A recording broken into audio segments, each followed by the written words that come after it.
L'Aléco est là, nous sommes sur le plateau avec notre invité, Brice Kader, bonjour. Bonjour madame. Ça va, vous allez bien? Très bien, et vous-même?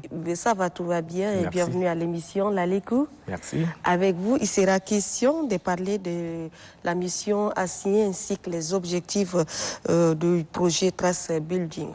Yes. Mais d'abord, une brève présentation à nos téléspectateurs qui nous suivent. Ok, merci bien. Je suis Brice Kader Tago. Je suis en charge de l'appui et de la supervision de la mise en œuvre des activités de l'Office des Nations Unies contre la drogue et les crimes ici au Tchad et par ailleurs coordonnateur chef de bureau de l'ONUDC ici au Tchad. Et d'accord, dites-nous quand a été créé l'Office des Nations Unies contre la drogue et la criminalité ici au Tchad? L'Office des Nations Unies contre la drogue et le crime, comme son nom l'indique, a été créé en 1997 et c'est l'organe du secrétariat des Nations Unies qui est en charge de la lutte contre le trafic illicite de la drogue et des stupéfiants, de la lutte contre la corruption et bien sûr de la lutte contre la criminalité organisée. Mais quelle est la mission assignée à votre office?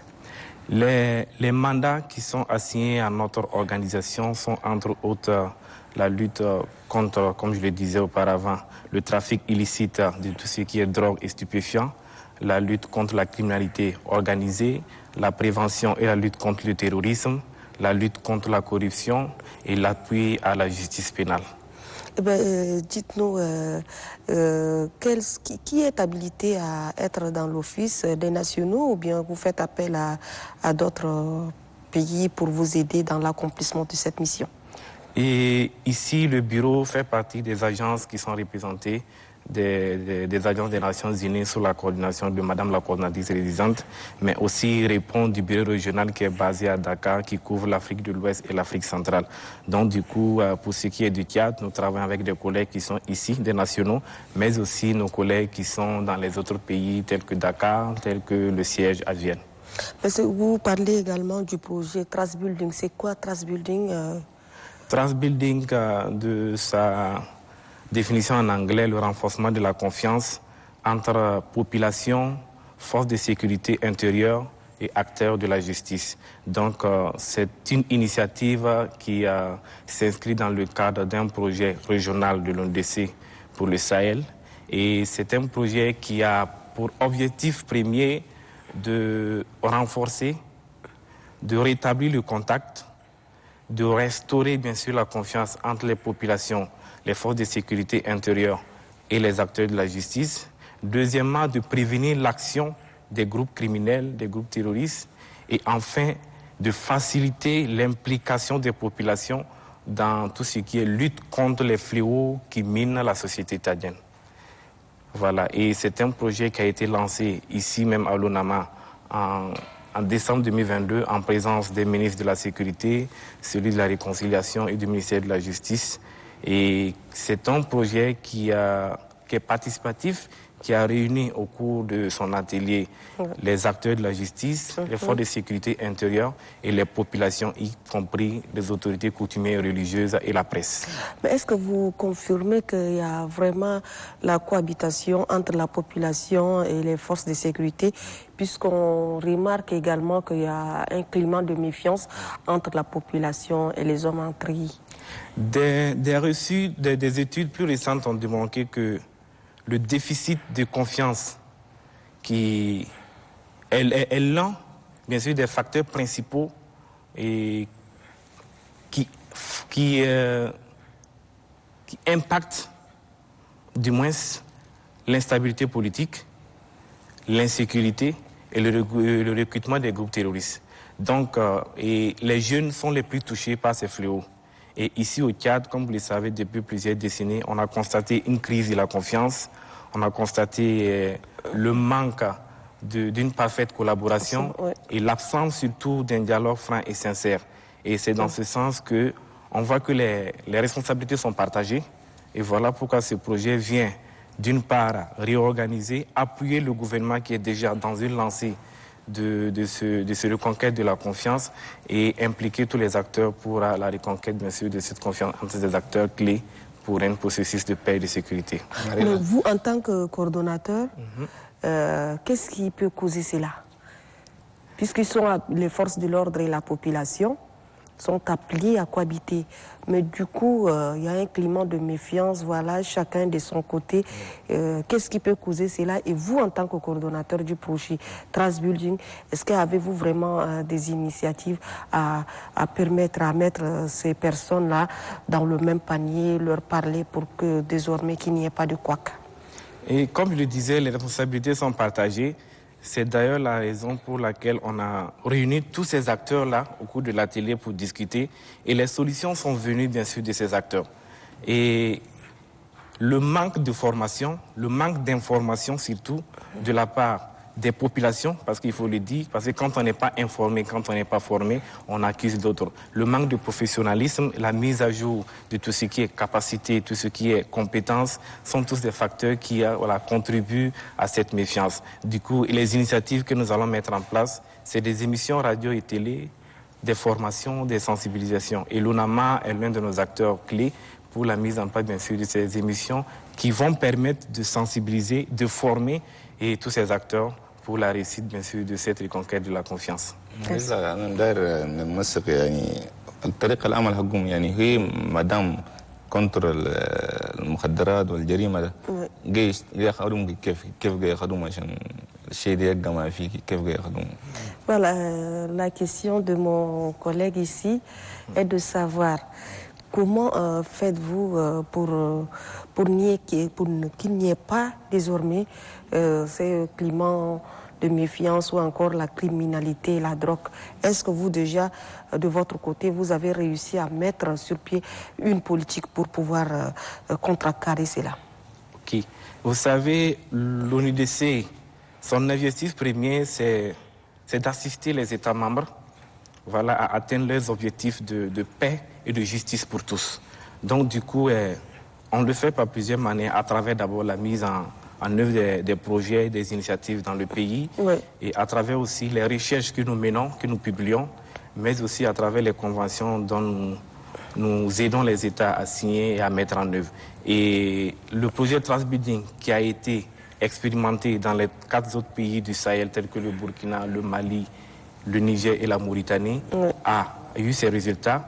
On a vu les résultats, bien sûr, de cette initiative qui a permis de rassembler autour d'une même table ces acteurs et de retravailler encore pour pouvoir aller de l'avant et atteindre, bien sûr, les objectifs. Donc, et c'est ce que nous allons expérimenter ici, qui a déjà commencé, bien sûr, avec la formation. Nous l'avons fait auparavant avec les régisseurs de prison, nous l'avons fait avec les avocats, nous allons le faire avec les magistrats, nous allons le faire avec les organisations de la société civile et toute personne impliquée qui est susceptible d'apporter sa touche, sans oublier bien sûr les autorités coutumières religieuses qui sont très importantes dans nos sociétés africaines. Ok, mais sur le terrain, quels étaient les constats? Sur le terrain, est-ce qu'il vous arrive souvent de descendre sur le terrain et faire des constats à camp de dérive? Pour le constat, nous avons déjà des collègues qui travaillent dans certaines provinces sur l'assistance juridique aux détenus, qui font de l'aide aux prisonniers, oui, quant au suivi de leur dossier à la justice. Et c'est déjà un climat favorable parce qu'il y a des résultats. Ils sont dans les zones de Bol, de Moundou, d'Abéché et d'Indiamena, et Sar aussi. Et on voit qu'ils sont déjà réceptifs.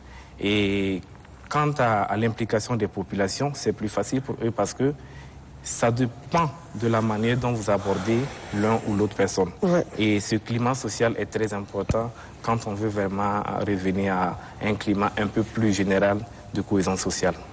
Mais pour les jeunes qui se lancent dans la drogue et la criminalité, est-ce que vous avez pensé à créer un centre de réinsertion pour ne pas que ces jeunes continuent toujours et ils sont même capables d'être emportés par les sectes que vous-même vous connaissez ici, puisque quand ils sont pas vraiment, ils n'ont pas un cadre idéal pour leur réinsertion, ça c'est un problème?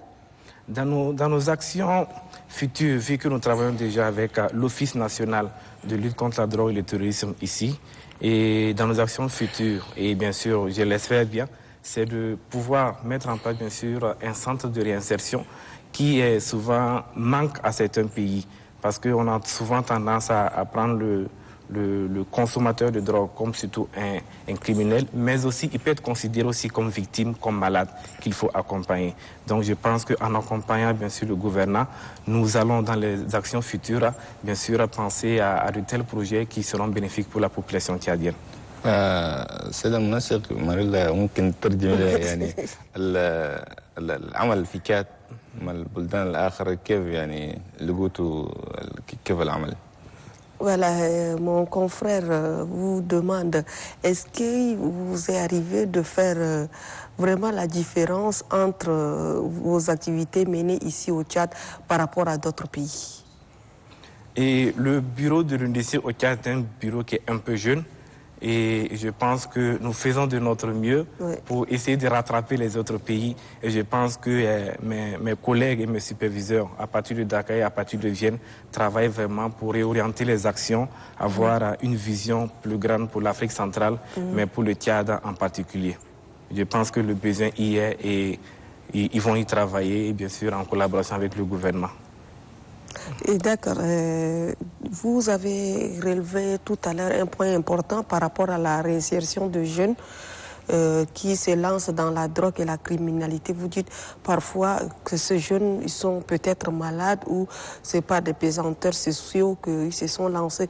Mais comment faites-vous pour savoir tout ça, si la personne est malade ou c'est parce que la personne est rejetée par sa famille, c'est pourquoi elle se lance dans la drogue? Puisque d'autres personnes, on voit que c'est des personnes bien portantes qui se lancent alors qu'ils ont tout à leur disposition. Les raisons sont multiples et les raisons varient d'une personne à une autre. Donc, du coup, on ne peut pas généraliser parce qu'il y a des cas par cas. Ouais. Mais habituellement, comme vous le savez, le chômage est l'un des facteurs, bien sûr, de cette consommation de la drogue et des stupéfiants.